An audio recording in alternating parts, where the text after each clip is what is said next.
our public safety fire open house. It's just kind of an open event for the public where everyone can come in and check out our fire trucks and spray some hoses, eat some snacks, and just learn about what we do here. We connected the hose line to the hydrant, and the idea is to get the kids kind of playing with the hose and let them understand like what it is that we do and that we're not scary.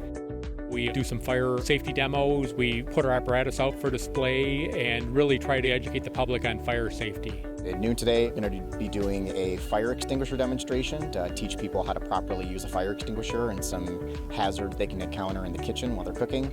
And then at 1 o'clock, we will be doing a extrication demonstration. Extrication is when someone gets into a vehicle accident and can't escape under their own power. We show up with some of our hydraulic equipment and cut doors off cars, cut roofs off cars, and help people escape a car they're trapped in. You know, we work here, but it belongs to the citizens, so we really like to be able to have people come in and see what they can do to help us make themselves safer.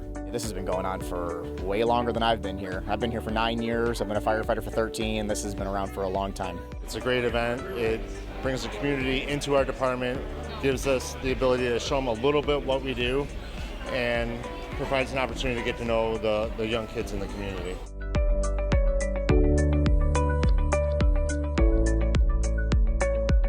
That smell is the variety of chilies that we have made. Every year, the employees here at Berkley Public Safety cook a chili, and we hold a contest to see who makes the best chili. Won twice. I am a new PSO in Berkeley, and I'm currently in the Fire Academy at OCC. I want to make a difference in a community. If I can impact just one person's life positively, then I've completely succeeded. So I chose this to make a difference. The most rewarding thing about being a firefighter is just protecting people. It's a cliche answer, but being there for the public and keeping everyone safe. That's the thing that draws us to public safety, is the opportunity to help people on a daily basis. Really, we have a great department. We work for a great city, a very safe city, so we can highlight that, and that's probably the best part of my job. Just don't be afraid to say hi. If you see a member of the public safety department, whether it's here or whether it's, at a community event, say hi.